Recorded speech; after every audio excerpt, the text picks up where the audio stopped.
Tidak ada pria miskin di mata wanita Pernah loh. dan tak jelek di mata pria yang serius. Ya, Iya kan? Tidak ada pria miskin di mata wanita yang tulus tulus. ya. Terus Tidak dan ada tidak ada wanita yang wanita jelek. di mata pria Ya, yang serius. ya. It's the same. Kalau dibahasakan English memang ada gitu. Nah, Dia tulis on the itu saya eye dulu of the beholder, nothing is imperfect. Maksudnya di pandang mata orang yang tulus itu tidak ada yang jelek, tidak ada yang kurang. ya Kalau kalau bahasa dia serius Englishnya kan, gitu.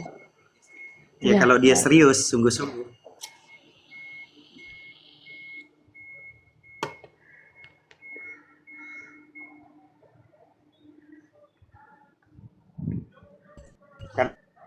Karena memang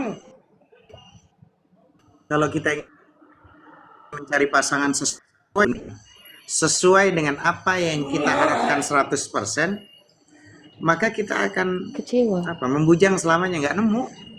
nggak nemu. Waalaikumsalam. Ya, Karena tidak ada, ya kan? Yang perfect itu tidak ada yang sempurna. Yang sempurna itu hanya sang pencipta kan,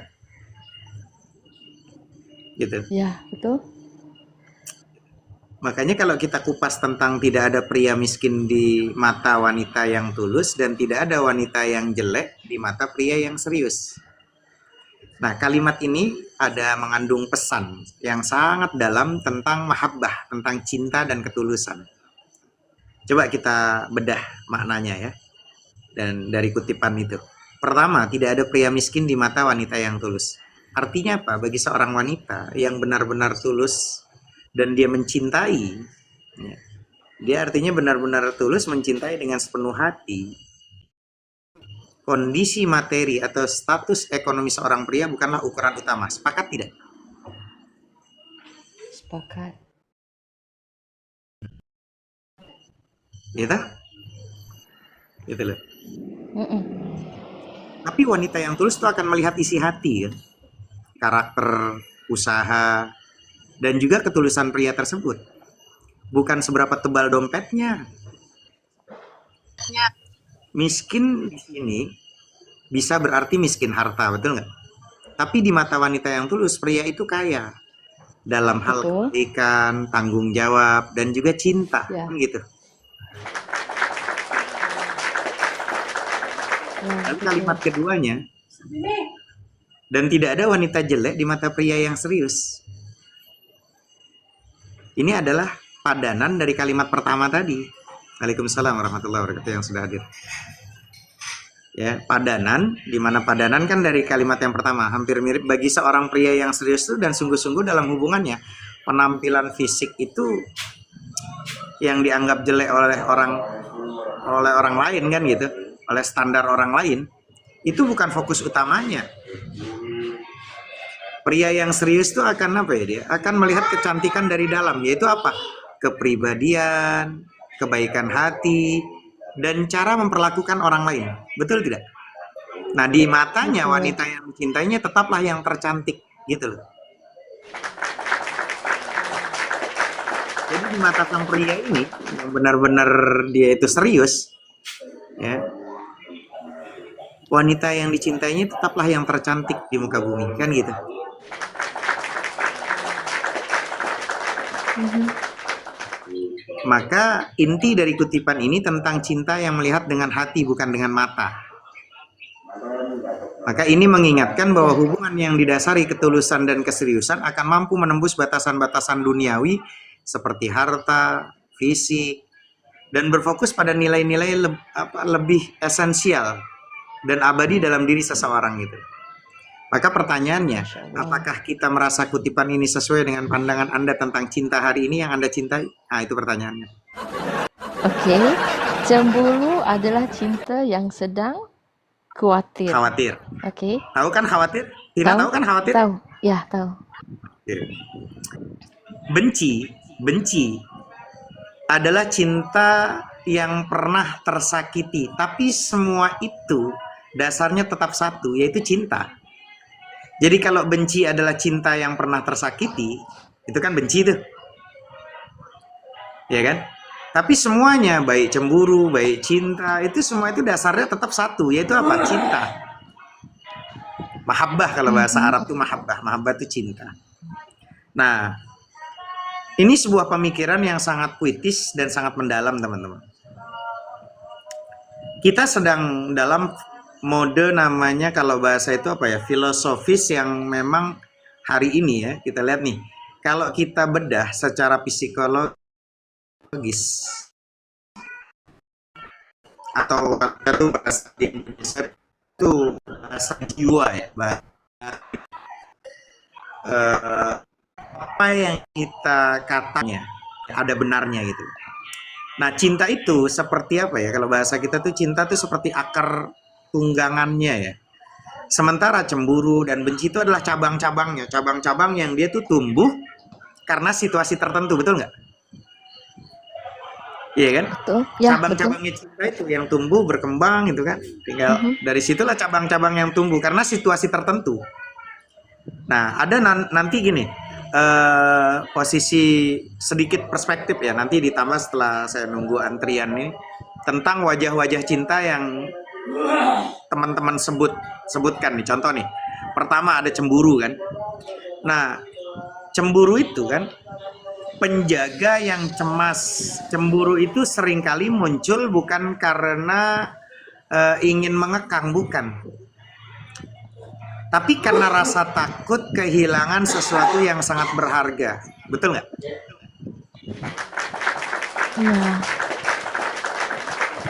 Jadi cemburu itu seringkali muncul bukan karena ingin mengekang, tapi karena rasa takut kehilangan sesuatu yang sangat berharga. Nah, secara ilmiah, ini adalah mekanisme pertahanan emosional untuk melindungi ikatan yang namanya apa sih kalau bahasa attachment ya? Apa bahasanya kalau bahasa Inggris itu? Betul nggak sih? Betul, attachment. Commitment, attachment. Yang kita miliki, betul ya? Gue bahasa Inggris jago juga berarti gue Tina. Ustaz Tana. Little I can, Tina. Little I can. Hey.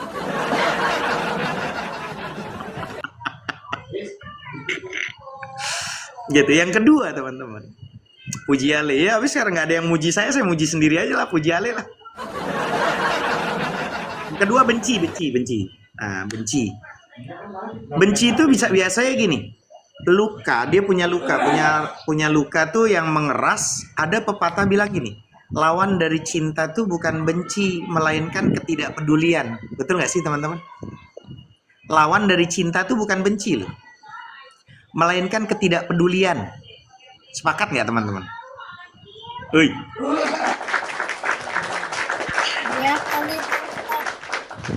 Iya, lawan dari cinta tuh bukan benci, tapi ketidakpedulian. Coba deh teman-teman kalau udah nggak suka, nggak cinta, nggak ini sama orang, nggak respect sama orang, udah terserah dia mau jebur sumur kayak, dia mau nyungsep kayak, mau ketabrak kontainer kayak, tabrak bodo amat gitu. Udah nggak.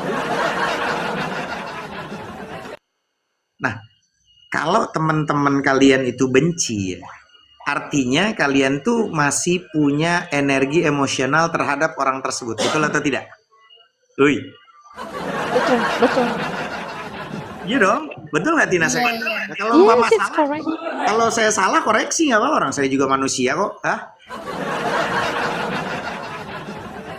Jadi teman-teman, kalau kamu benci, artinya kamu masih punya energi emosional terhadap orang tersebut. Nah, benci biasanya itu adalah cinta yang dikhianati atau disakiti begitu dalam. Sehingga apa? Berubah tuh wujudnya tuh menjadi kemarahan untuk melindungi diri agar tidak tersakiti lagi. Oi, betul enggak? Hai. Agak lain, Bah. Nah, lalu nanti ada yang ketiga. Persamaannya nih. Artinya apa? Kalau bahasa kita di Indonesia tuh bahasanya kepedulian, Tina. Tapi kalau bahasa Inggris apa? Care ya namanya? Apa care ya? Ya, Tulisannya care. pakai kalau C-A-R-E. kalau di pondok saya bilangnya Coca-Cola gitu. Padahal Coca-Cola itu. Coca-Cola. Care. Ya, care. Care ya, Betul, kepedulian. care. Ya. Nah, ketiganya tadi ini care gitu kan, itu persamaannya tuh. benci atau cemburu gitu loh. Jadi persamaannya itu adalah kepedulian, care. Nah, ketiganya itu memiliki satu kesamaan. Ketiganya memiliki satu kesamaan. Kamu peduli nih. Kita tidak akan cemburu atau membenci orang yang benar-benar tidak berarti bagi kita, betul nggak sih? Kita ini tidak akan cemburu, kita nggak akan mungkin kita nih cemburu atau membenci orang yang benar-benar tidak berarti bagi kita. Orang kita nggak, dia juga nggak berarti, buat ngapain gue cemburu, ngapain gue marah, kan gitu teman-teman, betul nggak? Nggak bakalan kita cemburu, nggak bakalan kita benci sama orang tersebut kalau memang benar-benar dia nggak ada artinya, nggak ada manfaatnya juga buat kita. Nah, catatan dari ini closingnya nih ya teman-teman, meskipun dasarnya adalah cinta, walaupun dasarnya itu sama-sama dari cinta kan, porsinya itu tetap harus dijaga. Porsinya tetap harus dijaga. Kenapa demikian? Cemburu yang berlebihan itu bisa mencekik loh teman-teman. Dan benci yang dipelihara itu bisa meracuni diri sendiri. Ya kan? Nah makanya apakah sekarang teman-teman ya, teman-teman yang sekarang sedang merasakan ini, merasakan benci, cemburu, atau care gitu kan, salah satu dari emosi yang tadi saya sebutkan sekarang itu, atau sekarang tuh sedang merenungkan dinamika hubungan manusia tuh, coba itu menurut teman-teman tuh gimana tuh? Jadi ada yang DM saya tadi gitu loh teman-teman, jadi ayolah kita edukasi tuh, menunggu undangan gitu, undangan untuk kamar mandi.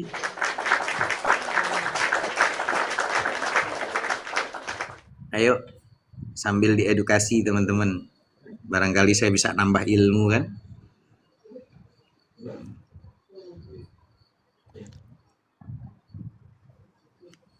Dan itu teman-teman ya, nggak ada yang benar-benar di muka bumi ini ya, di muka bumi ini tidak ada yang benar-benar milik kita di dunia ini.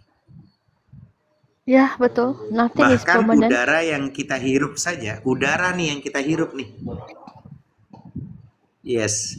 Jadi udara yang kita hirup sekarang ini harus kita hembuskan kembali. Betul nggak sih teman-teman?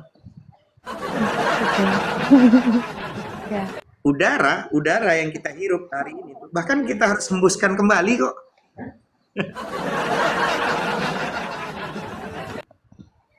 Ini kalimat ini sebetulnya mendewasakan ini, Bunda Rose, mendewasakan poligami. Agak lain, Bang. Agak lain, Mas. Ini Gini, tujuannya gini, apa sih, Ustaz? Yes. Ini bahasanya Serius, cuman mendewasakan dibeli poligami. modal lah, benar. Gimana sih? Jadi gini, Mendewasakan poligami maksudnya apa? Kok mendewasakan? Siapa yang mendewasakan poligami? Nggak ada. Nggak ada yang benar-benar milikmu. Bahkan iya. bahkan udara yang kita hirup sekarang ini harus kita hembuskan kembali gitu loh. Ya ini mencakup suamimu itu bukan milikmu loh. Nah, intinya begini, Ustaz. Iya kan? Poligami sih kita perempuan ini nerima. Tapi kalau poligami yang didasari oleh perselingkuhan dari awalnya atau mungkin juga perzinahan ya. Ini ceritanya bagaimana, Ustadz? Ini kalau poligami terang-terangan ya itu wajar-wajar aja. Kita perempuan nggak boleh menolak karena itu syariat kan gitu. Nah, ini yang main curi-curi ini gimana ceritanya? Sebenarnya Ustadz udah banyak menerangkan sih. Uni nggak pengen nanya, cuman bagi yang mendengar mudah-mudahan lebih paham gitu. Jadi gini teman-teman, yang saya sampaikan tuh gini, ungkapan yang saya bilang tadi, ya nanti menjurus ke Unirus itu yang di ini ya. Jadi sangat mendalam dan filosofis sekali sih. Jadi ini adalah refleksi tentang sifat kepemilikan yang fana dan sementara di dunia.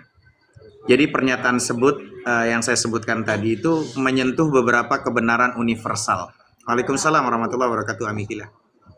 Pertama, sifat sementara. Segala sesuatu di dunia ini bersifat sementara kok, nggak ada yang kekal. Kita lagi sakit, sakitnya kita itu sementara, akan berlalu kok. Kita sehat-sehat, kita juga nggak selamanya sehat kok, akan berlalu, betul deh. Kita lagi sukses nih, jadi pedagang sukses, pembisnis, CEO gitu loh kan. Nggak selamanya kita jadi CEO, ada waktunya dari CEE kan gitu. Nggak ada yang selamanya. Hari ini kamu sedang di mabuk cinta, pasti nanti ada mabuk bencinya juga.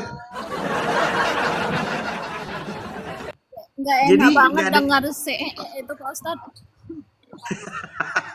Gue lagi ngeledekin gue, ternyata ada yang tersinggung juga sama kayak gue ya. Foto-fotonya udah keren kali bah gitu kan. Jadi gini teman-teman, kita lahir membawa apa sih? Tapi kita seringkali tuh kok merasa kehilangan. Emang kita punya apa asalnya gitu loh. Terus kita merasa kayaknya kok kita dihina, direndahkan. Emang kita keluar dari mana kok? Kayak kita turun dari sorga gitu loh. Jadi kok kita itu merasa kehilangan, padahal kita itu emang awalnya punya apa? Gitu loh. Makanya ilmu ikhlas itu ilmu yang paling mudah. Karena dia salah satu ruhul ibadah. Ruhnya ibadah. Oke teman-teman, dilanjut Bunda Rosa. Gue kalau udah ngomong gini sama Bunda Tina sama yang lainnya nih, wah beleng-beleng gue nih. Gue dulu salat dulu, ntar bisa kita ngobrol sampai ketemu Lebaran tahun depan, oke tuh. Ya lanjut. Lanjut nih. Sri, lanjut Sri. Mau salat maghrib dulu sih di sini Sri.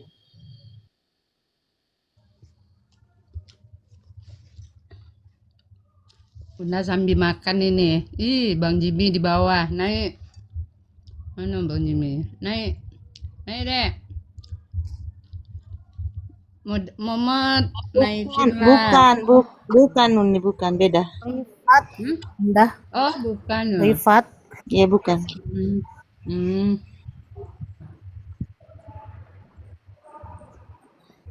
Ini lagi makan. MUI lebih tinggi dari Bahas Allah, itu bisa yang lain dah. menemukan haram halal kok. Apalagi ini bah? Kenapa? Bahas poligami MUI enggak, lah, maksudnya yang apa sih lain. halal haram?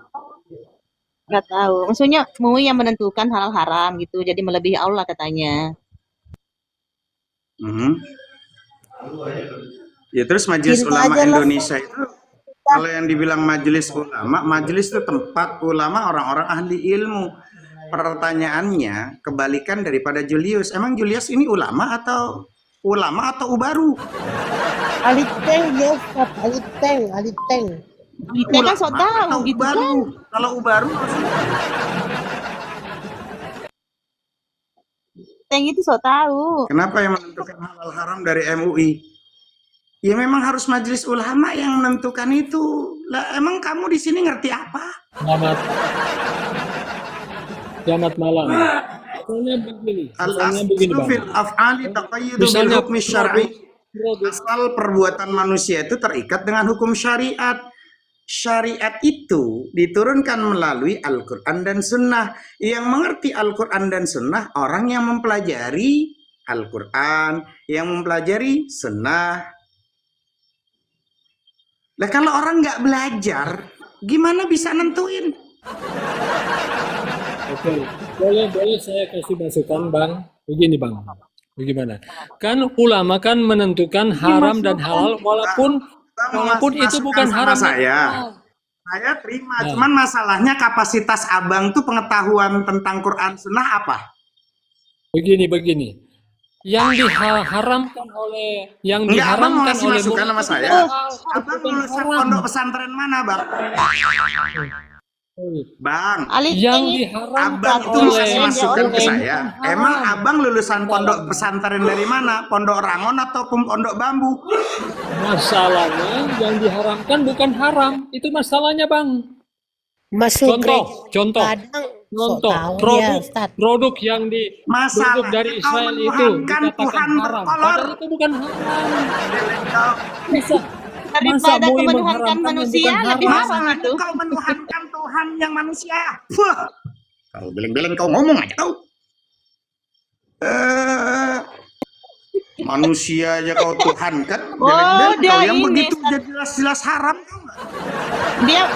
Dia keberatan produk Israel diharamkan gitu.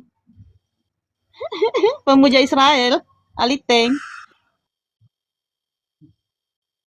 Sekian saya. Waalaikumsalam warahmatullahi wabarakatuh. Aisyah minal aidin wal faidin. Taqabbalallah minna wa minkum. Mudah-mudahan diterima amal ibadahnya. Kan gitu. Ya nggak teman-teman? Meninggal diterima Iya. ibadahnya. Nggak ada ilmu, mau coba naik di sini. Dia keberatan produk Israel diharamkan gitu. Bang, di sini masalah berat-beratan, Bang. Kita aja ini, laki-laki muslim, nggak pernah kita komplain walaupun bini kita udah pada berat-berat badannya, Bang. Iya. Betul nggak Bunda Rosa sama Bunda Tina? Dulunya langsing, udah punya anak, mulai ya kan? Yang namanya tinggi itu ke atas, bukan ke samping. Hah? Itu dengan beratnya bini gitu loh. Kau komplain karena beratnya masalah sosial. Beleng-beleng kau. Enyahlah kau gitu. Bersama dengan domba-domba di sana. Perkawinan anak domba kau lakukan itu.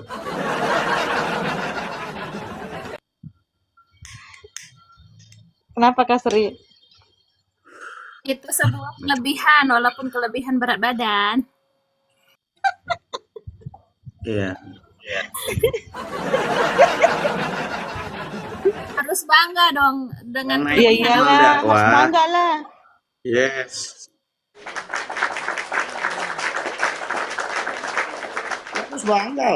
Harus bangga di mana konsep ketuhanan secara ilmiah bisa dipertanggungjawabkan di Islam. Tuhan harus bisa diilmiahkan. Karena kalau Tuhan tidak bisa diilmiahkan berarti bukan Tuhan, hantu namanya. Sepakat nggak teman-teman? Tuhan harus bisa diilmiahkan. Jadi yang naik ke sini orang-orang terpelajar yang punya panca indera sehat. Jadi kalau umpama otaknya, panca inderanya masih beleng-beleng, jangan naik komal dakwah. Beleng-beleng kau. Ya. Saya yang bilang, coba kamu naik ke sini. Hah? Ayo. Kalau laki-laki naik ke sini. Ngaji, sinau, belajar. Maka di Al-Quran itu kalimatnya kalau kau tahu belajar, kalau ngaji, di Quran itu kalimat tartilnya apa? Fa'lam annahu la ilaha illallah. Kalimatnya fa'lam. Artinya fa'lam apa kau? Tahu nggak? Tartil kalimatnya itu fa'lam annahu la ilaha illallah. Fa'lam, diilmui dulu, bukan posisi ODGJ dulu. Afala ta'qilun, afala tatafakkarun. Kenapa kau tidak gunakan akal? Itu. Ntar giliran naik ditanya ilmiah itu apa? Beleng-beleng dia. Agak lain, Bah.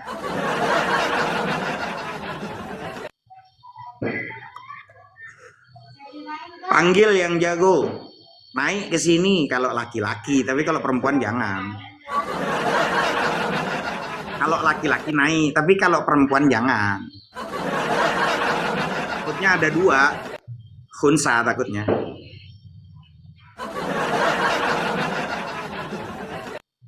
Jerry lagi penyakitan kurapan. Yang kurapan nggak usah naik lah. Apalagi Udahlah nanya, naik lah, jangan bisa bertanya di bawah kau Hidayah. ngaji nahu nggak? Oh dari kemarin-kemarin ngomong bisa ngaji Naik nahu. lah. Kencing nih. Kuat pula kau. Nggak usah terpancing. Ada kalimat apa bahasa kita tuh, tarkul jawabi alal jahili jawabun. Tidak menjawab pertanyaan orang beleng-beleng. Tahu orang beleng-beleng, teman-teman? Tahu orang beleng-beleng? Dongo. Tahu dongo? Beleng-beleng. Tarkul jawabi, tidak menjawab orang yang nggak jelas apakah perempuan, apakah laki-laki, ada dua-duanya, itu nggak jelas tuh. Gitu, nggak jelas namanya. Karena cuman beraninya epping doang, epping doang. Gitu. Ustadz, kata Jerry nih, saya omongin Jerry, tenang aja Jer, di Komal saya tuh santun. Pertanyaan-pertanyaan itu pasti bisa dijawab secara ilmiah. Dan selalu jawaban bukan harus dengan cara jawaban.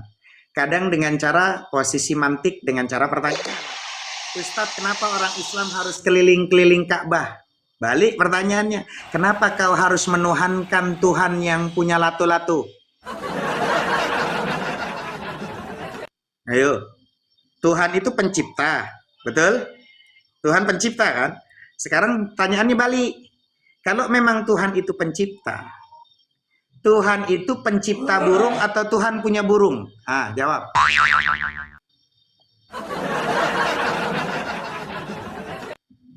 Ya kan? Ka'bah bisa dikelilingi. Kenapa dikelilingi? Ya perintahnya. Perintahnya begitu. Tawaf. Ada kalimat taraktu fikum amroini lam tadillu ma in tamassaktum bihima kitabullah sunnata rasul. Ada di Al-Qur'an, ada di sunnah Nabi, mempraktekkan Nabi. Lalu pertanyaannya saya balik, kita gantian. Tuhan itu kan pencipta. Ya. Tuhan pencipta burung atau Tuhan punya burung? Ah, muter nggak kau jawab nanti?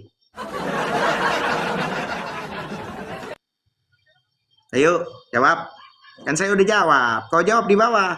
Tuhan tuh pencipta burung atau Tuhan punya burung? Hah? Hah? Ayo. Hei. Adakah Oten yang mampu? Hah? Hah? Kalau batu penjuru tuh gimana kalau batu penjuru? Hah? Kalau ada batu penjuru, gimana batu penjuru?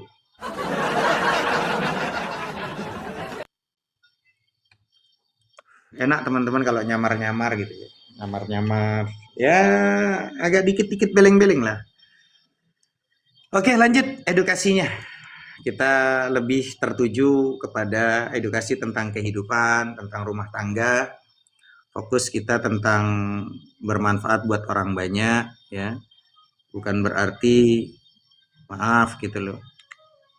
Masa iya gitu loh. Tuhan kok mati gitu loh. Agak beleng-beleng Tuhan mati. Kan agak beleng-beleng kalau umpama ada Tuhan mati. Saya tadi ngebahas sampai di mana ya? Edukasinya sampai mana teman-teman? Jadi gini teman-teman, berpikir itu sesuatu pekerjaan yang berat, sangat berat. Berpikir itu sesuatu pekerjaan yang berat. Sementara yang ringan itu adalah menghakimi. Yang ringan itu menghakimi. Menghakimi itu teman-teman lebih mudah sebab tak sanggup untuk berpikir. Paham ya? Saya ulang narasi saya supaya nanti kita bahas pelan-pelan. Berpikir itu adalah sesuatu pekerjaan yang berat, sementara yang ringan itu menghakimi. Kenapa? Menghakimi itu lebih mudah sebab tak sanggup untuk berpikir tuh biasanya. Jadi udah ngomong aja gitu, karena dia nggak ada ilmunya, cuman ngomong doang kan gitu, udah menghakimi ya orang nggak ada ilmu kan gitu. Nah, teman-teman, kutipan yang saya sampaikan tadi itu sangat dalam dan relevan dengan kondisi kehidupan sehari-hari kita, baik di TikTok, di Komal. Yuk kita bedah makna dan pernyataan tersebut. Berpikir itu sesuatu pekerjaan yang berat, sementara yang ringan itu menghakimi. Nah, frase ini menyoroti dua aktivitas mental yang sangat berbeda, tingkat kesulitan dan tanggung jawabnya, teman-teman. Pertama, berpikir itu berat. Pertama nih proses berpikir, di mana orang-orang yang berpikir, ya, yang sungguh-sungguh membutuhkan energi mental yang besar. Ini bukan sekedar apa ya, bukan sekedar menerima informasi, tapi melibatkan. Apa yang dilibatkan? Analisis, kan gitu. Mengurai masalah menjadi bagian-bagian kecil, tuh kan gitu. Terus apa lagi? Ada riset, mencari fakta, data, dan bukti dari berbagai sumber, gitu loh. Terus ada empati juga di dalamnya tuh. Mencoba memahami sudut pandang dan perasaan orang lain yang terlibat. Terus apa lagi? Ada sintesis. Ada sintesis. Apa itu? Merangkai semua informasi menjadi pemahaman yang utuh. Ya. Terus apa lagi? Ada kerendahan hati, tawadhu, rendah diri, rendah hati. Mengakui bahwa kita bisa saja salah dan pemahaman kita tidak sempurna, teman-teman. Karena apa? Karena proses ini rumit, teman-teman. Ya. Dan juga melelahkan, sangat melelahkan. Banyak orang cenderung menghindarinya, gitu loh. Nah, kalau menghakimi, ya, menghakimi itu ringan. Ya, sebaliknya menghakimi adalah jalan pintas mental. Jadi menghakimi itu adalah sebaliknya, menghakimi jalan pintas mental. Ini adalah proses yang cepat dan dangkal. Kenapa? Karena sederhana, orang cukup melabel sesuatu sebagai salah, gitu kan. Karena beleng-beleng, bersalah, atau baik berdasarkan penampilan luar atau prasangka saja. Terus dia instan. Kenapa instan? Tidak perlu repot-repot menggali latar belakang atau konteks. Cukup gunakan perasaan atau keyakinan pribadi sebagai standar mutlak. Nah, itu menghakimi. Terus meninggikan diri itu orang-orang yang menghakimi itu. Secara tidak sadar, dengan menghakimi orang lain, kita menempatkan diri kita tuh posisi yang lebih tinggi atau lebih benar, gitu loh. Nah, menghakimi itu lebih mudah sebab nggak sanggup untuk berpikir, gitu loh. Nah, ini adalah teman-teman inti pernyataan tersebut. Kemudahan menghakimi bukanlah sebuah kelebihan, ya, melainkan cerminan dari ketidaksanggupan atau keengganan untuk berpikir, gitu loh. Ketika seseorang tidak mau atau tidak mampu melakukan pekerjaan berat untuk memahami kompleksitas suatu situasi, gitu kan, jalan termudah adalah segera mengambil kesimpulan dan menjatuhkan vonis tuh biasanya. Betul nggak? Nah, kesimpulan dan renungan buat kita semua, teman-teman. Kutipan ini adalah sebuah peringatan etis. Dia mengajak kita untuk apa? Untuk berhenti sejenak sebelum menilai orang lain atau situasi. Bertanya pada diri sendiri, apakah saya sudah benar-benar memahami masalah ini? Atau saya hanya mengambil jalan pintas dengan menghakimi? Kan gitu. Nah, memilih jalan yang lebih berat namun lebih bermartabat. Ya, yaitu jalan berpikir kritis, berempati, dan berusaha memahami sebelum dipahami. Berusaha memahami sebelum dipahami. Nah, di era media sosial, ada TikTok, ya kan, yang serba cepat saat ini, teman-teman. Kutipan ini terasa sangat nyata. Kita sering tuh melihat orang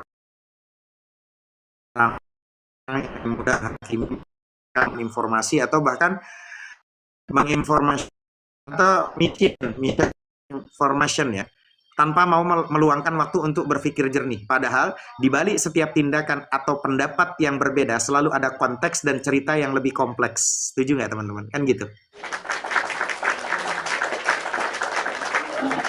Jadi woles aja, santai aja kalau menghadapi orang-orang yang kenapa? Jangan menurunkan kita, gitu kan. Kita orang yang sekolah, berpendidikan, tiba-tiba ada orang beleng-beleng dari kampung nggak pernah sekolah. Udah biarin aja dia mau ngoceh apa. Contoh kita dari sekolah TK, Bimba, SD, SMP, SMA, kuliah. Ini warna apa? Black atau hitam, gitu kan. Nah, itu pertanyaan-pertanyaan terus lagi ditanya lagi nih, umpama ini tahu nggak warnanya apa nih pisang? Kuning umpama. Nah, tiba-tiba ada orang kampung nggak pernah belajar, nggak pernah sekolah, ya, dia jahil, stupid dia. Ditanya ini warna apa? Hijau. Udah biarin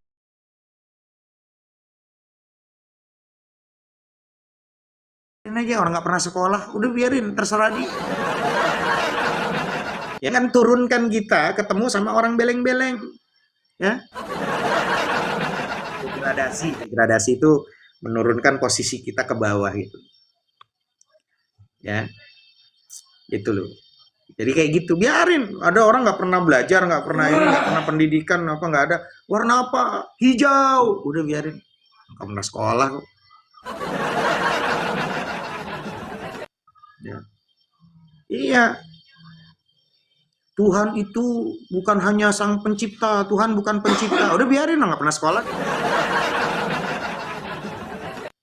Iya kan? Biarin aja gitu. Hatta kita tanya, ini warnanya apa? Kuning. Oh ya kuning. Terus ini apa nih? Buah? Bukan ini. Bukan buah itu. Terus apa kalau bukan buah? Bukan, itu bukan buah. Iya warnanya kuning. Nah ditanya muter-muter tuh. Itu kerjaannya biasa. Siapa? Kerjaan siapa yang kalau ditanya selalu muter-muter? Aliteng. Aliteng itu kalau ditanya selalu muter. Aliteng. Ditanyanya A, muter dulu dia. Mari dulu, muter lagi, lama. Gitu. Nah, ini edukasi Komal saya, di mana apa ya? Jangan sampai habis energi kita hanya untuk memikirkan sesuatu yang nggak penting. Ya. Jadi kalau teman-teman mau belajar, diri kita, diri Anda, ya, diri Anda itu adalah perbuatan baik itu. Jadi orang yang masih sedih, orang yang masih pesimis, orang yang masih tidak punya semangat adalah orang yang salah sangka terhadap dirinya sendiri. Dan karena dia salah sangka pada dirinya sendiri, maka dia salah sangka kepada dunia.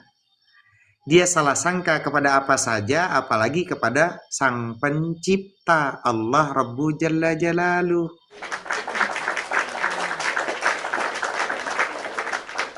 Paham ya? Saya selalu kalimat tuh saya susun. Ini belajar, namanya belajar kosakata itu nggak gampang teman. Harus banyak perbendaharaan kata, banyak baca, banyak referensi, hingga kita nanti memiliki kosakata yang banyak. Hingga kita ketika mau berbicara tuh tersusun, nggak sembarangan, ya, nggak asal ceplas-ceplos gitu. Makanya diri Anda, diri kita, ya, semuanya adalah perbuatan baik itu.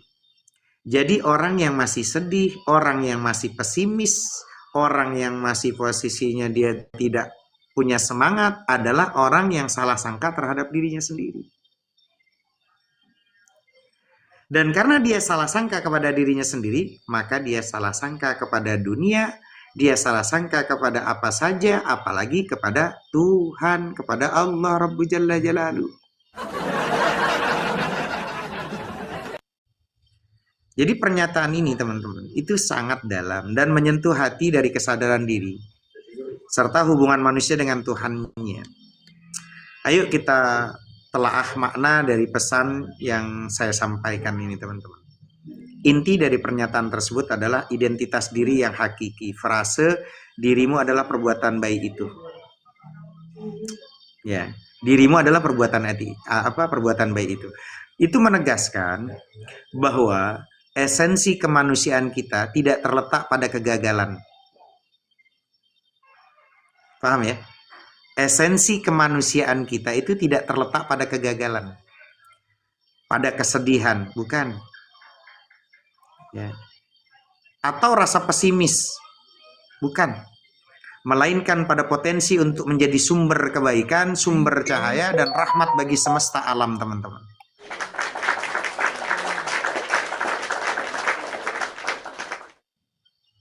Kesedihan, pesimisme, dan kehilangan semangat diposisikan sebagai suatu kesalahpahaman mendasar tentang jati diri, ini bukan berarti perasaan-perasaan itu tidak valid atau tidak boleh dirasakan, melainkan apa? Bahwa jika kita membiarkan keadaan-keadaan emosional tersebut mendefinisikan siapa kita, maka kita telah keliru membaca peta diri kita sendiri. Iya teman-teman. Lebih jauh lagi, kesalahan sangka kepada diri ini memiliki efek domino namanya. Apa itu? Pertama, salah sangka kepada diri, kita melihat diri kita sebagai makhluk yang lemah, tidak berdaya, dan hanya layak mendapatkan kesedihan. Ini pada akhirnya menutup potensi kebaikan dan kekuatan yang sejatinya ada pada diri kita, teman-teman. Salah sangka kepada dunia, ya. Di mana kita tahu bahwa karena dunia dilihat melalui kacamata keputusasaan, ya, maka dunia pun tampak seperti yang gelap karena putus asa, tidak adil, dan penuh ancaman. Akhirnya kita kehilangan kemampuan untuk melihat keindahan peluang, dan kebaikan-kebaikan di sekitar kita. Akhirnya kehilangan tuh. Nah, selanjutnya adalah ketika ada salah sangka, ya, kepada apa saja, pada akhirnya kan kayak gitu tuh, salah sangka pada apa saja tuh. Setiap peristiwa, sekecil apapun, itu akan ditafsirkan secara negatif. Ini sebuah teguran, bisa dilihat sebagai serangan pribadi, teman-teman. Sebuah tantangan sebagai bencana, dan juga sebuah kesempatan sebagai jebakan nih pada diri sendiri nih, hati-hati. Akhirnya apa? Salah sangka deh sama Allah, sama Sang Pencipta. Nah, puncaknya begitu tuh, adalah kepada Sang Pencipta. Jika kita itu salah memahami diri, ciptaannya, dan dunia ciptaannya, maka kita akan salah memahami Sang Pencipta itu sendiri pada akhirnya. Kita mungkin mempersepsikan Allah sebagai zat yang murka, jauh, ya, tidak peduli sama kita, atau bahkan sebagai sumber penderitaan kita. Padahal dalam ajaran Islam, Allah adalah Ar-Rahman Ar-Rahim, Maha Pengasih dan Maha Penyayang. Kesedihan dan keputusasaan yang berkepanjangan bisa jadi merupakan indikasi putusnya hubungan atau pemahaman yang keliru tentang sifat-sifat Allah.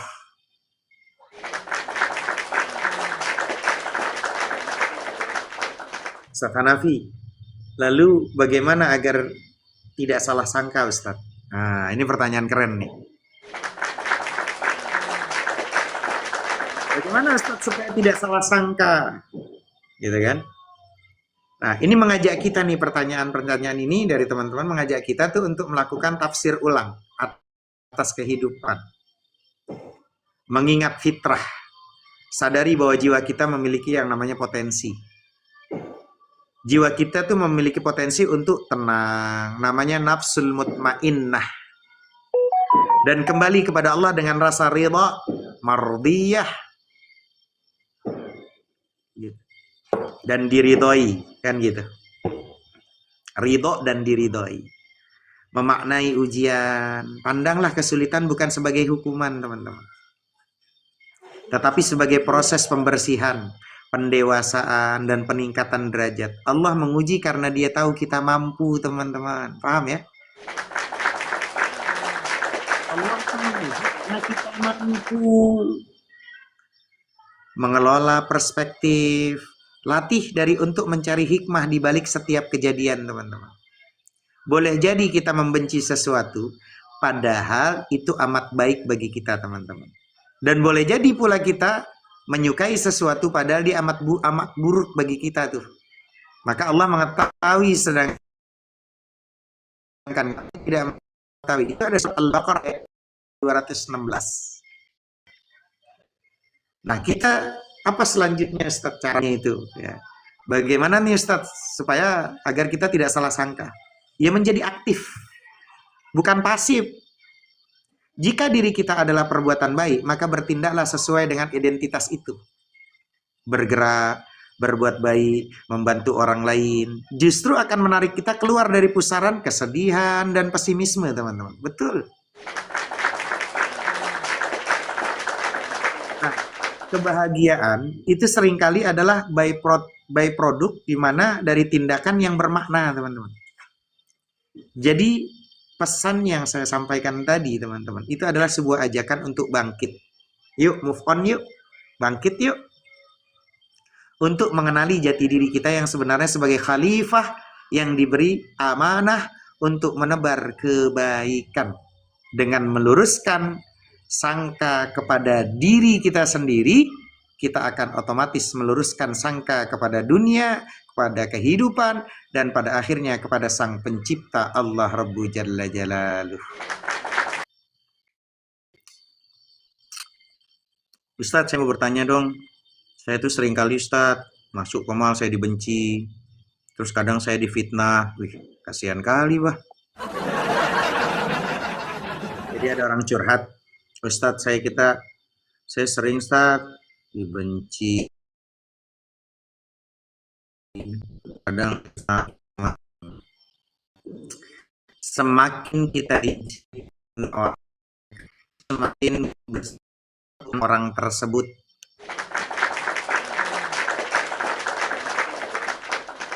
betul nggak, teman-teman?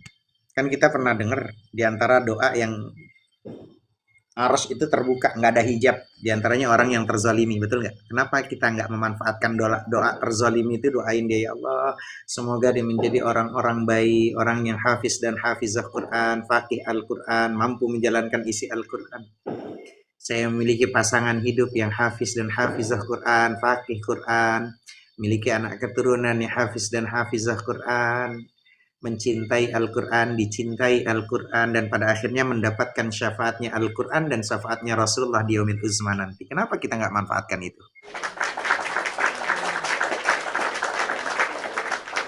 Ya kan? Jadi semakin kita dibenci dan difitnah orang, semakin besar peluang kita untuk mendoakan orang tersebut. Jadi di sini mengandung nilai-nilai, pernyataan ini adalah nilai kedewasaan spiritual dan juga akhlak yang mulia, teman-teman. Nah, dalam perspektif umum, di mana terutama ajaran agama dan filsafat hidup ya, teman-teman. Gagasan ini itu bisa diartikan sebagai berikut. Pertama nih, teman-teman, makna dari pernyataan tersebut mengubah energi negatif itu menjadi positif. Gimana maksudnya? Jadi gini, ketika ada seseorang nih membenci atau memfitnah kita, energi negatif itu kan terpancar kan pada kita kan, teman-teman, betul nggak? Energi negatif itu kan terpancar tuh. Alih-alih membalas dengan kebencian serupa yang akan menciptakan lingkaran setan akhir itu, ya kan? Betul nggak? Dan kita tuh memiliki peluang tuh untuk apa? Untuk mengubah arah energi tersebut. Mendoakan kebaikan untuk mereka itu adalah bentuk perlawanan paling elegan. Kita tidak membiarkan kebencian kasih, teman-teman.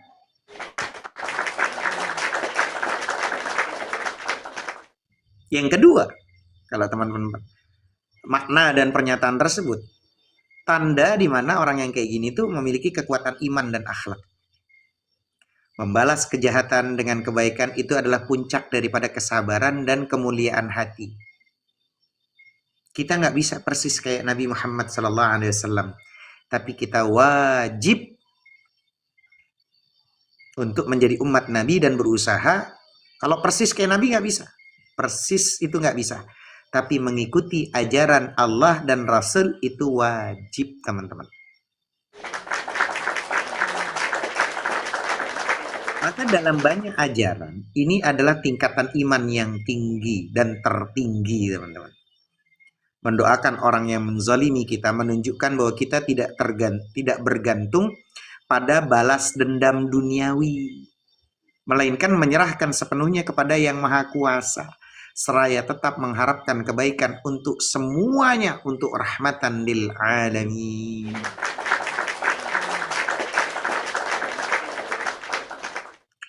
Apalagi ketika posisi kita lakukan itu membersihkan hati kita sendiri, difitnah, dibenci, terus kita doakan dengan doa-doa yang baik, maka itu membersihkan hati sendiri.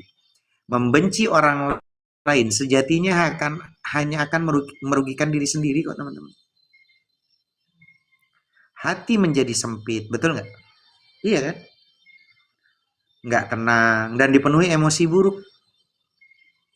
Dengan memanfaatkan peluang untuk apa? Mendoakan mereka, dengan memanfaatkan peluang mendoakan mereka yang fitnah.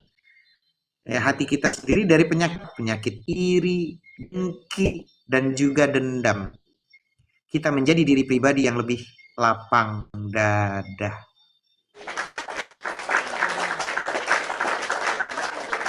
Dan pada nanti akan ketika kita ada yang fitnah kita, benci sama kita, tapi kita doain dia dengan doa yang baik, akhirnya jadi apa? Membuka pintu rezeki dan juga pertolongan.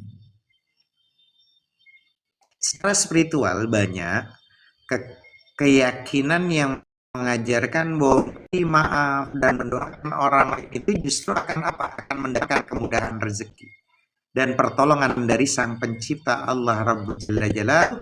Ketika kita bersikap baik kepada orang yang jahat sama kita, itu ada bukti nyata dari ketulusan, dan ketulusan itu adalah pintu datangnya pertolongan, teman-teman.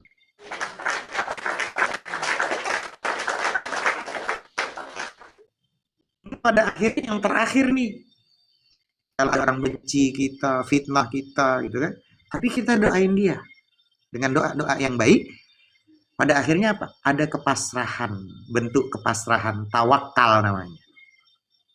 Dengan mendoakan mereka, kita mengakui bahwa hanya Tuhanlah yang bisa memberi petunjuk dan membalas segala perbuatan itu.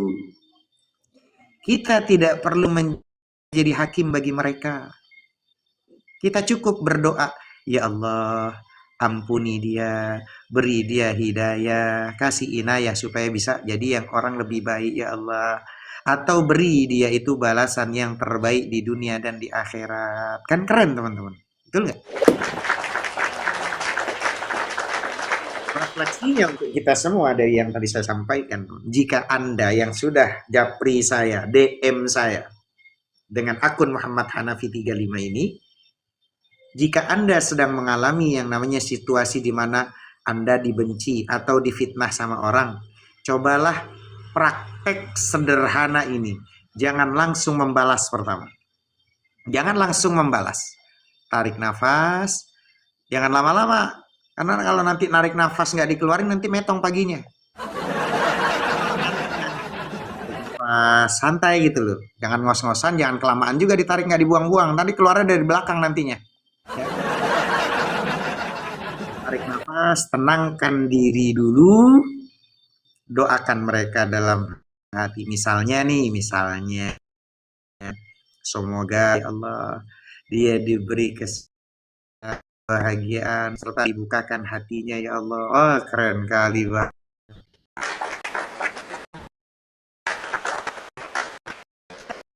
Dia pada perbaikan diri. Nggak usah sibuk karena ngelihat jelek ini nggak usah. Fokus sama perbaikan diri sendiri.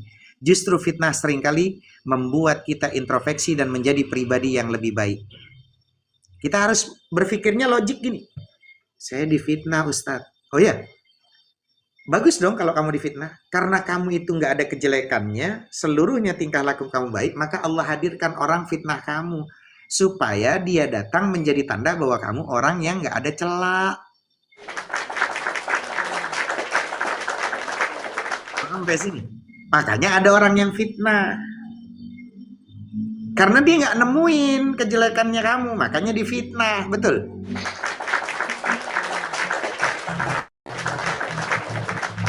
Tapi kalau benar, akuin. Tapi dengan gaya yang elegan. Ustadz Hanafi difitnah ceritanya. Enggak difitnah.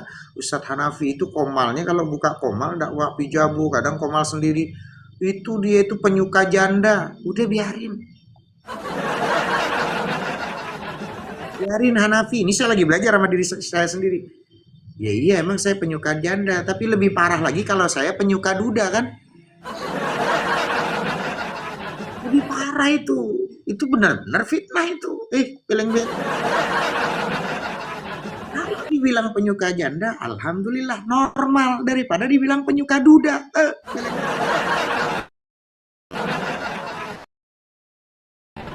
Jadi teman-teman, pernyataan ini mengajarkan apa?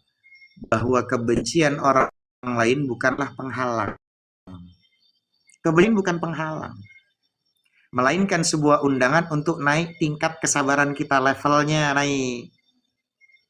Dan kasih sayang yang lebih tinggi, gitu loh. Semakin berat ujiannya, semakin besar ganjarannya, pahalanya. Kesabaran dan kekuatan doa untuk kita miliki. Paham teman-teman? Ini Bunda Tina sama Bunda Rose pada tidur kan ini? Fitnah aja Ustaz. Nah, itu fitnah itu. Itu fitnah itu. Kita doakan Ustaz panjang umur, murah rezeki. Doa yang terbaik. Ada monitor Ustaz. Ya. Saya di sini Isya, saya mau qasar 2 rakaat, lanjut dulu. Izin teman-teman. Saya Isya mau qasar 2 rakaat. Teman-teman, saya parkun sebentar, oke? Lanjut teman-teman.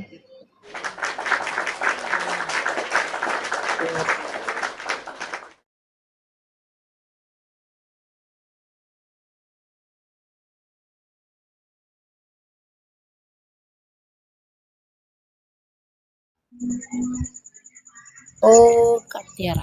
Halo. Monitor semuanya. Ya, Oh, Kak Sri.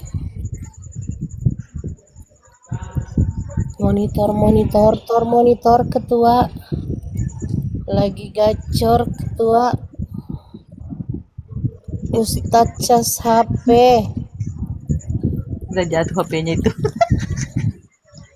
Jatuh HP-nya. Ada tempatnya Ada kan ya? bawah.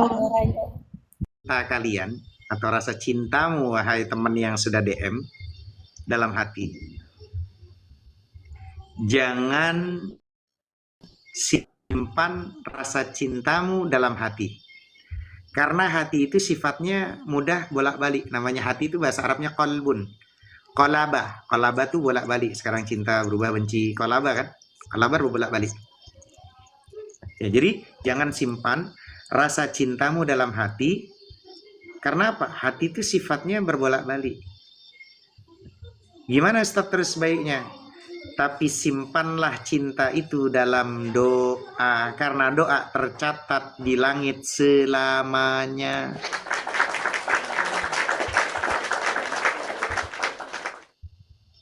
Paham ya? Keren banget dah kalau gue udah ngomong bah. Beleng-beleng. Ya jangan simpan rasa cintamu dalam hati. Karena hati itu sifatnya mudah membolak-balik. Tapi simpanlah cintamu itu dalam doa. Kenapa? Karena doa tercatat di langit selamanya. Paham ya? Lalu edukasinya gimana Ustaz tentang masalah dalam doa? Kutipan yang teman-teman dengar, ya khususnya yang sudah DM Japri ini sangat puitis sih kalau bahasa saya, dalam ya, sangat puitis.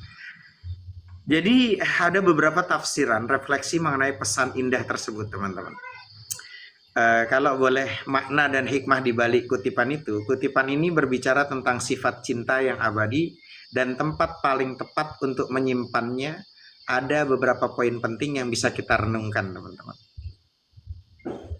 Ya, kayak judul novel Cintaku Dalam Doa. Betul abangku, Masya Allah. Nah, itulah pentingnya banyak referensi, banyak nonton, banyak melihat, banyak Ustaz, mendengar. Hingga kita, apa benar sih? izin sedikit untuk kutipan cinta yang disimpan dalam hati itu boleh nggak Ustaz? Sedikit aja Ustaz. Enggak, banyak juga nggak apa-apa, Bunda. Saya juga nggak marah. Waalaikumsalam warahmatullahi wabarakatuh. Lanjut. Nggak dikit doang. Itu saya pengennya teman-teman, Bunda Tina, Bunda Sri, Bunda Tiara, terus Mas Ger dan Bang Hasan, Ani atau Nur Hana yang ngomong. Saya karena teman-teman pada diem ya saya ngomong. Makanya kalau ada yang ngomong saya mendingan diem. Lanjut. Nih, Sambil ngecas, ada yang ngecas di dalam lemari colokannya bukan masalahnya. Lanjut coba. ada yang di DM ke Ustadz tadi, saya cinta tapi saya simpan dalam hati. Cinta, nih bahasa Rumi ya. Cinta yang tidak diungkapkan seringkali tidak mengenal kata mantan.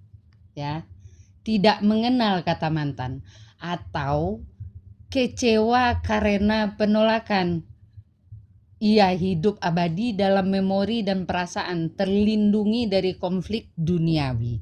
Itu kalau cinta yang namanya di dalam hati, disimpan gitu loh. Dia nggak ada kata mantan di situ. Nah, anehnya ini kita menyimpan kata cinta itu, rasa cinta itu dalam hati, tapi kita sering merasa kecewa, sering mengalami penolakan, sering mengatakan itu mantan kita. Kan lucu tuh. Coba teman-teman bisa nggak menganalisa apa yang Bunda sampaikan? Kita ini kayak contoh ada teman yang mengirim ke Ustadz tadi itu cinta di dalam hati yang disimpan, nggak diungkap keluar dengan cara mengaplikasikannya dengan tindakan atau bagaimana gitu. Padahal cinta yang tidak diungkap itu tidak mengenal kata mantan dan rasa kecewa karena penolakan. Nah, kita menyimpan di dalam hati, jadi kalau nggak direspon, kita kecewa. Kan lucu. Nah, ini gimana ceritanya gitu. Kita kayaknya kalau yang kayak begini Ustadz, dia menyimpan itu karena egonya. Benar nggak tuh? Karena akunya, karena gengsinya, dia menyimpan di dalam hati. Itu salah satu di antaranya. Ada juga dia menyimpan cinta ini dengan alasan karena ada orang lain yang memiliki cinta lebih kepada yang dicintainya. Benar nggak Ustaz? Ya. Jadi, Tat, bukan cinta sesungguhnya default ya di hati, kalbu, dan harus dipancarkan ke seluruhan makhluk. Gini, teman-teman, kerapuhan hati manusia itu, suara saya jelas nggak teman-teman? Takutnya putus-putus, jelas nggak? Jadi gini, kerapuhan hati manusia itu teman-teman, itu bagian kencing apa kali lu? Kali lu kencing. Ngambil dapat dari situ gua tadi, dari atas kasur. Di kasur nggak ada yang basah, itu kali. Oh kalau wangi berarti lu itu kuntilanak tadi lu. Parfum jatuh berarti, ada parfum gue jatuh nggak di situ tuh? Gue biasanya suka kentut gue kadang wangi cuy.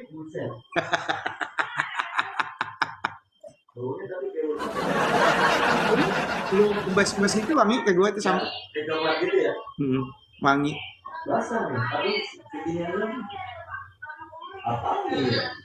Atau gue kok dingin-dingin apaan? Ya udah kalau wangi mah bro. Cuman sambil tengok kanan kiri gue takutnya ada tiba-tiba tidur.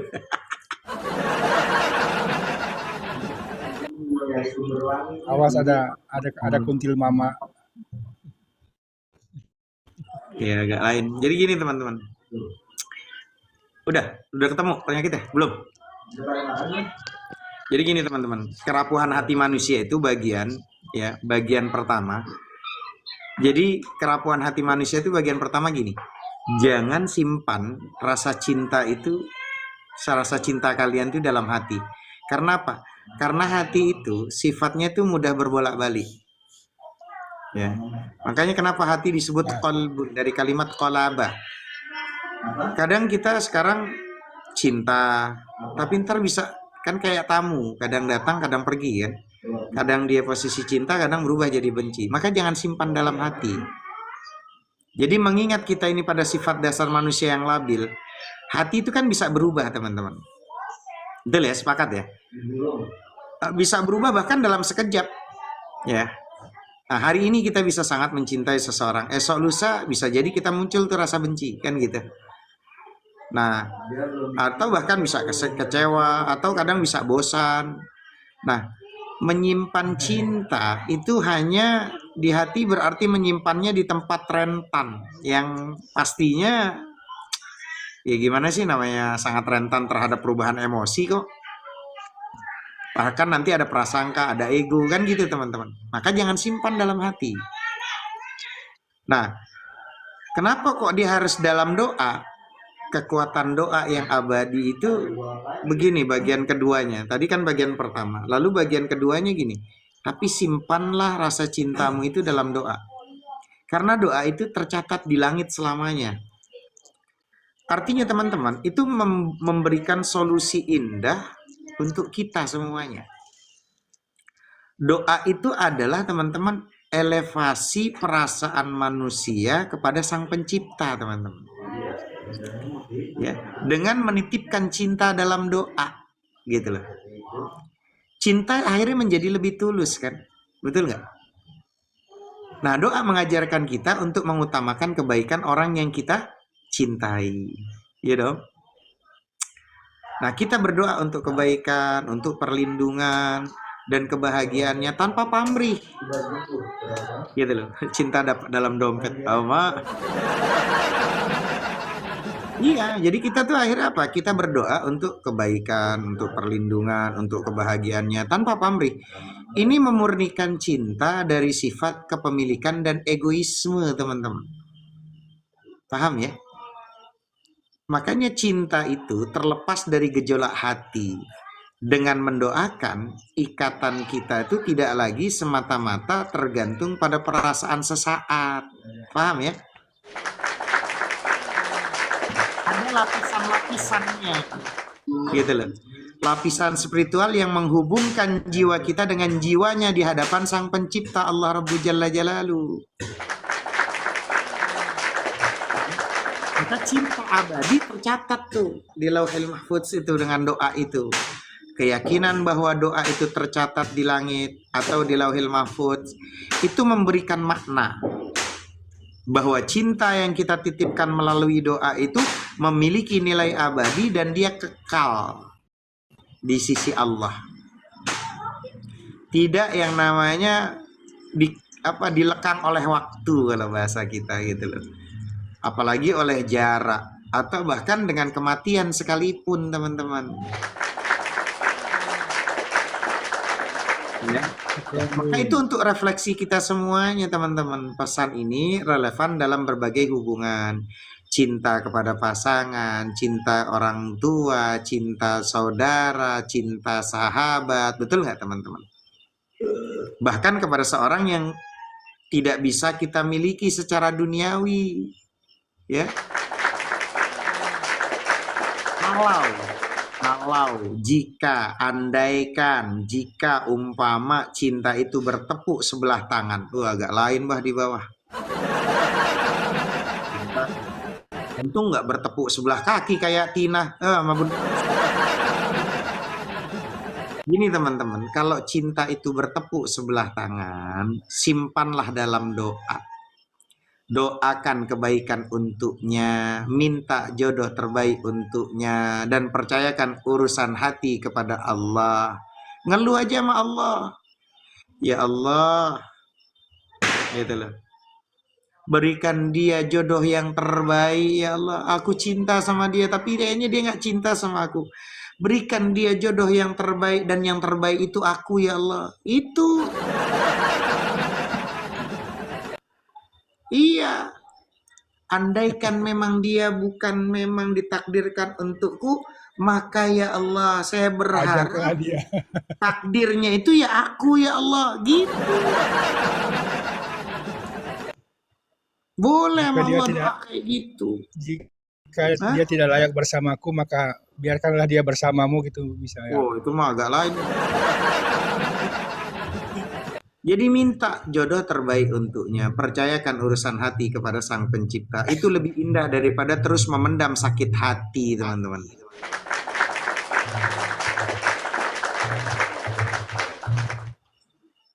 Maksudnya saya paham, Tat. Tapi gimana tadi, Tat? Gimana apanya? Gue aja nggak tahu, udah lupa apanya yang gimana. Oi. Beda bader sama beleng-beleng apa, Tat? Bader sama beleng. Kalau bader tuh nakal, beleng-beleng tuh on gitu loh. Orang itu kalau teman-teman pernah nggak ketika ada orang yang paling nakal, biasanya tuh hampir rata-rata kebanyakan orang nakal tuh orang pinter, teman-teman. Hampir rata-rata. Psikologis tanya ada Bunda Rose. Kalau saya tuh kan ngerasain jadi guru ya, teman-teman. Saya ngerasain jadi guru. Udah lama saya ngerasain dari anak-anak itu kita ibtidaiyah. Banyak yang saya perhatikan dia nakal, tapi pinter kebanyakan orang-orang nakal tuh. Yang repot itu udah nggak pinter, tapi nakal. Ya, beleng-beleng baga, betul. Dongo, on, beleng-beleng. Nah, teman-teman, kelanjutannya, jika kita bersama orang yang kita cintai, jangan pernah berhenti untuk mendoakannya. Jangan pernah berhenti untuk mendoakannya. Doa itu adalah pengikat hati, teman-teman. Ingat itu. Itu longor, Tat. Ya, betul, longor. Doa itu, teman-teman, pengikat hati yang paling kuat, melengkapi segala kekurangan dan menjaga cinta dari kebosanan serta perselisihan, teman-teman. Betul. Ya. Nah, kalau kita, umpama kita itu kehilangan orang yang dicintai karena atau karena kematian seumpama, cinta itu tetap bisa terhubung melalui doa. Walaupun dia berpisah melalui perceraian ke, melalui karena memang kematian ke, ya, akan tetap terhubung melalui doa. Doa kita untuknya akan sampai dan menjadi hadiah terindah yang tidak akan pernah terputus. Intinya, sahabat yang dirahmati Allah. Ini saya suka kalau komal-komal gini daripada komalnya Tuhan apa orang apa, karena bukan spesialis saya, karena saya orangnya gampang emosi orang. Iya, walaupun saya orangnya suka guyon, tapi guyonan saya tuh kalau udah ngomong kadang suka nyelekitin mereka gitu. Tarik yang lain gitu loh, kan banyak komal-komal lintas agama, ada Bang Zuma, Unirifa, Yonatan Nandar, Yusuf PI. Apa lu masuk ke sini lu nyasar?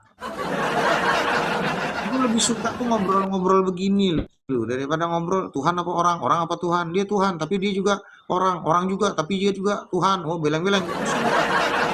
Lebih baik kayak gini tuh edukasinya gitu, tentang hubungan rumah tangga, tentang mahabbah supaya kita hidup bisa lebih baik lagi kan gitu, teman-teman. Tazkiyatun nufus, penyucian jiwa gitu loh. Gini teman-teman, intinya kutipan ini mengajak kita tuh untuk yang namanya, maaf, beribu maaf sahabat yang dirahmati Allah, untuk menyucikan cinta. Bukan berarti kita tidak boleh merasakan cinta di hati, bukan berarti tidak boleh merasakan cinta di hati, tetapi kita tidak boleh menggantungkan cinta semata-mata dengan fluktuasi hati. Ikutlah cinta itu dengan tali yang lebih kokoh, yaitu dengan doa, dan berharap pengharapannya hanya kepada Sang Pencipta Allah. Dengan begitu cinta kita menjadi lebih tenang, lebih tulus, dan juga bernilai abadi. Paham ya? Allah Ta'ala alam bisawab. Lanjut. Ustaz, saya kok kayak orang gila. Ih, ini lagi DM saya kayak orang gila. Agak lain, bah. Ini agak lain ini. Aduh, bahaya, bah. Teman-teman, kalau boleh nyeleneh lagi. Alhamdulillah. Kalau boleh saya lebih nyeleneh lagi, teman-teman. Kalau saya boleh nyeleneh ya. Manusia itu adalah spesies paling gila. Iya, teman-teman. Manusia adalah spesies paling gila. Mereka itu menyembah Tuhan yang tidak terlihat dan menghancurkan Allah yang terlihat tanpa menyadari bahwa alam yang mereka hancurkan adalah ciptaan Tuhan yang mereka sembah.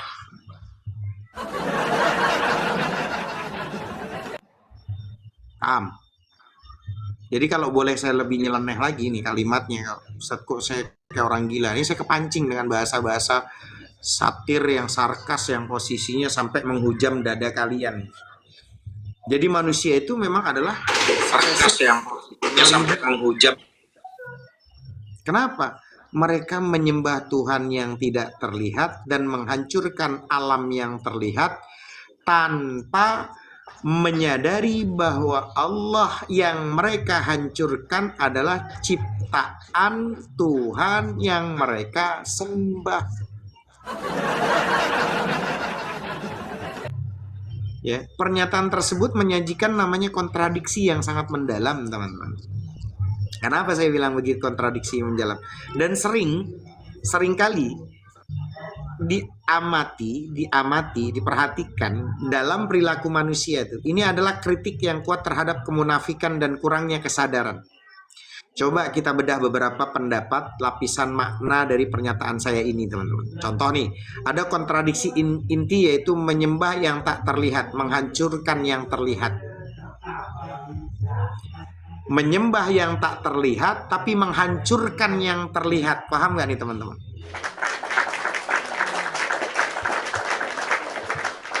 Maka inti dari pernyataan ini adalah ironi sekali, teman-teman. Dan tragis.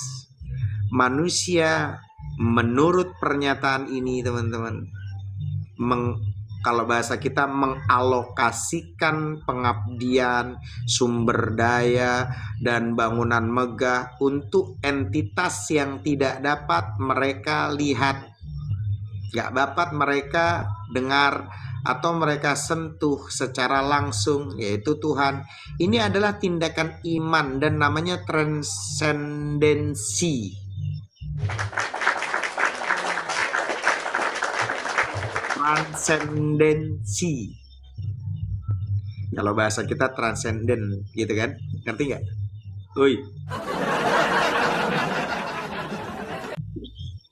Jadi, tapi teman-teman, secara bersamaan mereka tuh mengabaikan namanya mengeksploitasi, menghancurkan alam yang kasat mata kelihatan gitu kan, hutan, lautan, udara, dan sesama makhluk hidup. Alam itu, teman-teman, adalah sesuatu yang nyata. Betul nggak? Alam itu kan sesuatu yang nyata, yang dapat mereka rasakan, bahkan bisa mereka andalkan, dan dapat manfaatnya secara langsung. Inilah kontradiksi utamanya. Oi. Alam itu kan sebagai ciptaan Tuhan kan. Nah, pernyataan ini menambahkan lapisan ironi lainnya. Tanpa menyadari bahwa alam yang mereka hancurkan itu adalah ciptaan Tuhan yang mereka sembah tuh.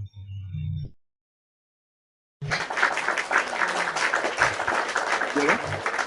Betul nggak? Tanpa mereka sadari itu, nggak pernah menyadari itu mereka tuh manusia, bahwa alam yang mereka hancurkan itu adalah ciptaan Tuhan yang mereka sembah tuh. Maka dalam banyak agama, alam sering dianggap sebagai manifestasi karya seni atau cerminan dari keagungan Tuhan. Betul, teman-teman? Maka dalam Islam, Kristen, Yahudi, Hindu, dan kepercayaan aslilah apalah, alam itu adalah tanda. Alam itu tanda, ayat kebesaran Sang Pencipta.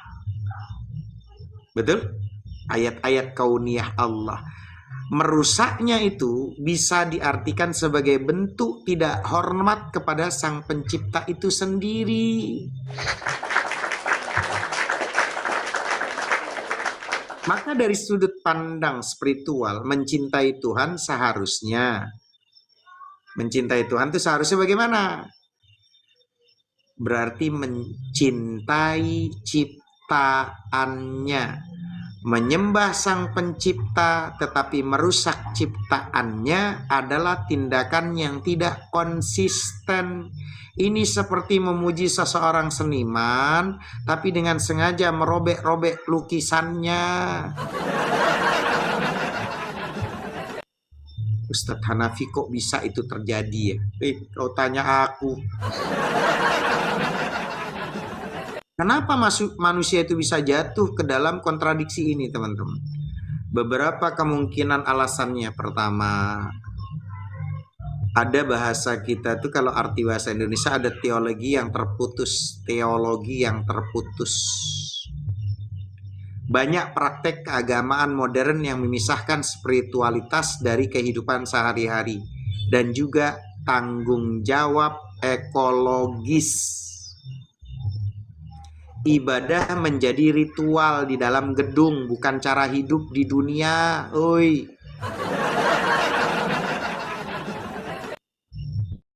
Ya. Jadi ada bahasa, kalau bisa apa ya, kalau bahasa keren apa ya, kalau saya bisa, pertama, pandangan bahwa manusia itu adalah pusat segalanya dan alam itu adalah hanya untuk dieksploitasi, teman-teman. Kita tuh khalifah di muka bumi ini. Agama terkadang disalahartikan untuk mendukung pandangan ini. Misalnya, berkuasalah atas bumi diartikan sebagai berhak untuk mengeksploitasi tanpa batas, bukan merawat sebagai wakil Tuhan. Kan itu kan harusnya. Akhirnya apa? Ada yang namanya keserakahan dan jangka pendek. Dorongan untuk keuntungan materi dan kenyamanan sesaat itu seringkali mengalahkan nilai-nilai kespiritualan. Ya, dan juga kesadaran jangka panjang, teman-teman. Hah? Jadi saya bilang manusia itu memang spesies yang paling gila. Kalau kalian bilang DM ke saya, Ustadz kok saya jadi gila ya? Memang kita manusia spesies paling gila kok. Jadi kalimat kata gila ini mungkin hiperbolis kalau bahasa kita, tapi menyoroti ketidaklogisan yang mendasar. Spesies yang mampu berpikir abstrak, bermeditasi tentang Sang Pencipta, tentang Tuhan, membangun peradaban dan terbang ke bulan bahkan, agak lain. Tapi tampaknya tidak mampu mengelola rumahnya sendiri. Bumi nggak mampu dikelola dengan bijaksana. Ini adalah sebuah kegilaan kolektif, teman-teman. Kesimpulannya gimana? Pernyataan ini saya buat itu adalah sebuah refleksi tajam dan teguran. Intinya bukan hanya tentang agama, bukan cuma tentang agama, tapi juga bukan tentang lingkungan saja, tetapi tentang integritas. Paham? Keselarasan antara apa yang kita percaya, iman namanya, dan juga bagaimana kita bertindak, namanya etika adab. Makanya pernyataan ini saya mengajak teman-teman dan diri saya khususnya pribadi untuk merenungkan. Apakah ibadah kita hanya seremonial belaka? Yang kedua, apakah kita benar-benar menghormati pencipta kita yang membiarkan ciptaannya jadi hancur? Atau yang ketiga, mungkinkah cara terbaik untuk menyembah Tuhan adalah dengan merawat bumi yang terlihat ini?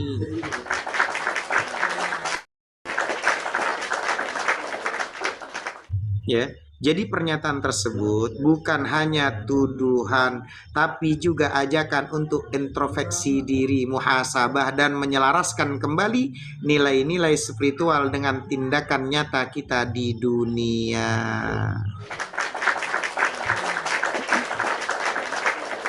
Coba silahkan, ada yang mau menanggapi, teman-teman. Lanjut. Izin tanya, Tat, bagaimana menyimpan cinta dan ketegasan dalam keluarga? Keren kali, Bang. Keren.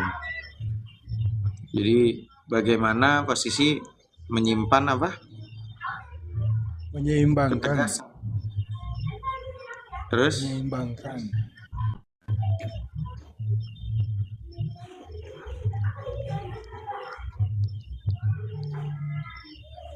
Gini, ada kalimat indah. Ini saya baca dulu pertanyaan teman-teman bentar. Oh iya, nanti ya teman-teman ya, bentar ya. Gini, antara ketegasan, cintai. Gini teman-teman, daya tarik seseorang itu sering runtuh setelah kita tahu cara berpikir mereka. Sepakat atau tidak teman-teman? Daya tarik seseorang itu sering runtuh setelah kita tahu cara berpikir mereka. Itu saya tegaskan. Ketika pikiran itu menjadi cermin, ada masanya kita tertarik pada seseorang hanya dari cara dia berbicara, betul nggak? Gue tertarik nih. Siapa sih akunnya? Oh, Muhammad Hanafi. Bahasanya gue tertarik nih. Banyak tuh.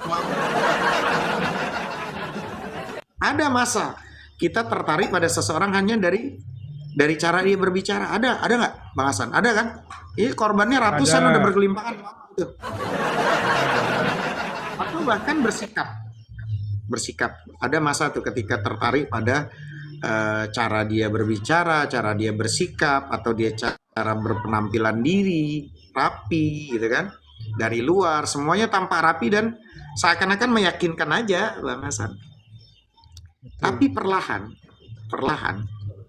saat percakapan berjalan lebih dalam gitu, kita mulai mengenal cara berpikirnya tuh, iya kan?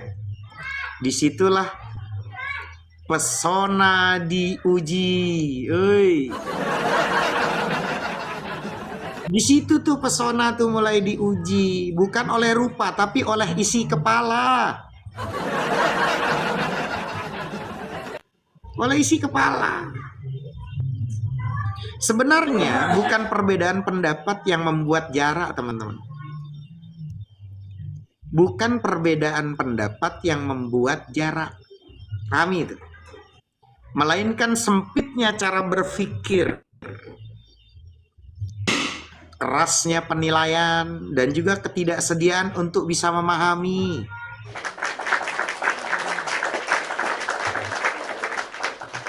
Kata-kata yang keluar itu terasa dingin, tapi pikiran yang dipertahankan itu terasa kaku, teman-teman. Nah, saat kita tuh sadar, kalau kita sudah paham, kita udah sadar, ketertarikan itu tidak selalu bertahan jika tidak disertai oleh yang namanya apa? Kedewasaan cara berpikir. Ya. Kenapa? Pikiran adalah cermin paling jujur. Pikiran itu adalah cermin paling jujur. Dia itu nggak bisa nggak bisa disembunyikan terlalu lama, nggak bisa. Maka merawat cara berpikir itu adalah merawat diri sendiri, teman-teman. Agar kehadiran kita itu bukan hanya menarik di awal saja, tapi juga layak untuk tinggal di hati dalam waktu yang lama.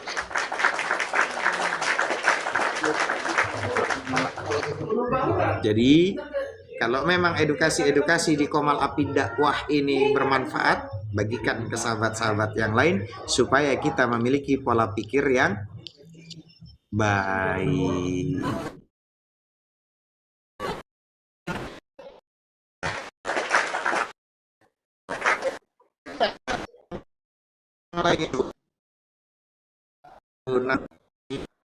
Itu teman-teman. Ya, teman. Ada beberapa sebab utama kenapa nasihat itu sering disepelekan. Ada beberapa sebab. Ya, ada sebab musabab yang paling utama kenapa nasihat itu sering disepelekan. Pertama, bisa jadi nasihat itu tidak diminta, itu pertama tuh.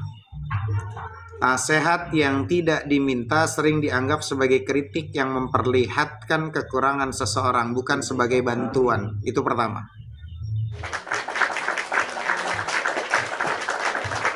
Yang kedua, menyampaikan atau menggurui. Cara penyampaiannya dia itu menyampaikannya dengan cara menggurui. Penyampaiannya menggurui. Nasihat yang bertujuan untuk menonjolkan diri atau menjatuhkan orang lain, bukan untuk membantu, itu akan membuat penerima merasa tidak nyaman. Kedua itu. Terus yang ketiga, bisa jadi karena defensif atau ego.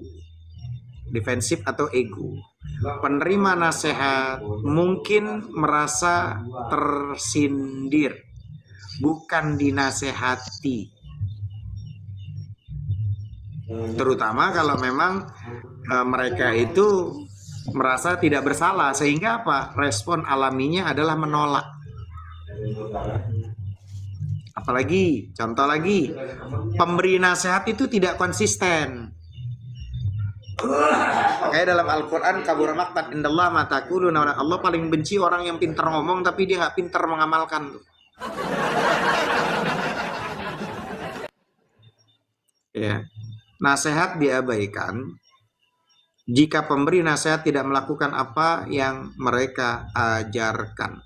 Disebutnya kalau bahasa Indonesia itunya apa ya? Hipokrit ya namanya. Terus apalagi ada yang namanya penasehat itu ketidakpahaman situasi. Ya. Jadi dia ketidakpahaman situasi. Nasihat yang diberikan seringkali hanya melihat satu sisi saja. Tanpa memahami situasi situasi atau niat sebenarnya dari orang yang dinasehati gitu. Ya. Terus lagi terakhir mungkin apa ya? Rasa ingin mandiri gitu kan. Terkadang seseorang hanya ingin belajar itu dari kesalahannya sendiri gitu loh. Tanpa apa? Tanpa investasi daripada orang lain, intervensi dari orang lain biasanya. Dia karena pengen mandiri. Ya dia menyempelekan, apaan sih lu, gue pengen mandiri. Kadang dari orangnya juga gitu. Jadi penerima nasihat ini bukan yang pemberi ya, karena emang dia ingin mandiri. Jadi untuk menghindari hal tersebut ya, maka yang paling penting menurut pribadi saya dari pengalaman nasihatin orang itu adalah dengan cara yang bijak, tidak memojokkan, dan pastikan orang tersebut siap mendengarnya. Itu aja sih.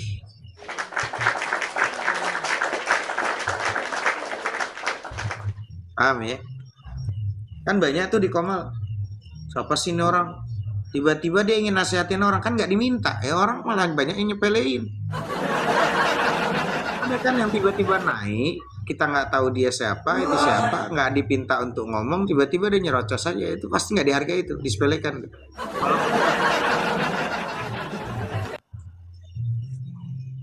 Paham ya nih ya? Jadi harus belajar tahu kapan diam, kapan bicara. Nah sebelum bicara, pikirin dulu. Saya ngomong ini penting nggak? Perlu nggak? Manfaat nggak? Kan gitu. Ketika saya ngomong nih nyakitin orang apa enggak? Dipikirin dulu. Banyak ini. Gitu nih. Allah Ta'ala alam isab. Nggak tahu kalau Bunda Roso mau menambahkan atau teman-teman. Realita di lapangan itu orang tuh melihat tampilan luar, ya kan? Tampilan luar apapun yang kita sampaikan, orang akan menilai bagaimana cara kita berkehidupan. Kita sampaikan tentang nasihat kehidupan, orang akan melihat background dan cara kita berkehidupan. Tapi itulah sesuatu yang disampaikan dari hati akan sampai ke hati, apalagi diaplikasikan.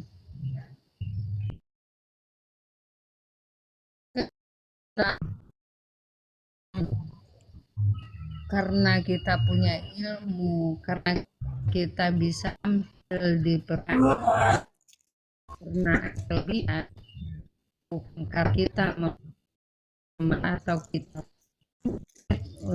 terima di dalam lingkungan masyarakat. Ini yang harus sama-sama kita Dan kita kira dengan tampilan kita hari ini, orang akan bisa semuanya menerima. Nah, kenapa seseorang tidak dijatuhkan dalam lingkungan masyarakat? Karena bicara dan perilakunya sesuai dengan apa yang terlihat. Karena hari ini kan orang, sesuatu yang kita tampilkan akan mencerminkan siapa diri kita sedikit banyaknya. Sedikit. Nah, ini di jadi gitu nih, banyak orang itu menyampaikan sesuatu ilmu tapi bertentangan dengan apa yang dilihat di mata gitu. Nah kan, satu lagi, ada orang memberi sesuatu nasihat tentang rumah tangga, pergaulan misalnya. Nah, sampai satu nasihat itu orang akan lihat bukti nyata di depan mata. Jadi kita bisa kan banyak pada pepatah, ada slogan-slogan yang menyampaikan, tapi lihatlah, dengarlah apa yang betul.